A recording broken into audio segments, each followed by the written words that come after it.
Cricket बदल में BCCI नजर एबे ओलंपिक खेलाड़ी उपरे किभली समस्ते भारतर नाम को स्वर्णाक्षर लिखिबे प्रयास करुछि संस्था। भारतीय क्रिकेट नियंत्रण परिषद बा बीसीसीआई ओलंपिक खेलाड़ी को 8.5 कोटी प्रदान करिछि।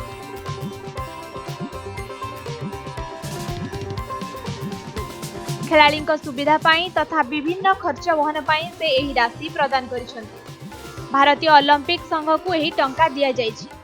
एने बीसीसीआई सभापति जय शाह ट्वीट रे अकाउंट रे सूचना दैछंति। से खेलाड़ी शुभकामना करिबो सह जय हिंद लेखि पोस्ट करिसंति। ओलंपिक खेलाड़ी उत्साह बढ़ाइबाकू समस्ते भिन्न भिन्न उपहार देउछंति। आसंता जुलाई 26 रे ही प्रतियोगिता आरंभ होबो। चलित थर ओलंपिक पेरिस रे खेला जाउछि। भारत तरफ 117 जन प्रतियोगी एथिरे भाग नेछन्ति। एथिरे 70 जन पुरुष रहितबा बेले 47 जन महिला रहिछन्ति। भारतीय खेलाड़ी निज श्रेष्ठ प्रदर्शन करंतु बोली सबु भारतीय चाहन्ति। एथिपाई विभिन्न उपाय रे समस्ते खेलाड़ी मनोबल बढ़ाउछन्ति। निकटरे ओडिशा मुख्यमंत्री मोहन चरण माझी मध्य ओलंपिक खेलाड़ी को 15 लाख लेखाएं देबाकू कहिछन्ति।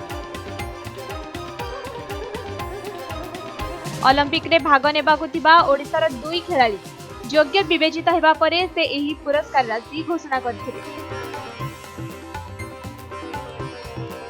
ब्यूरो रिपोर्ट समय लाइव।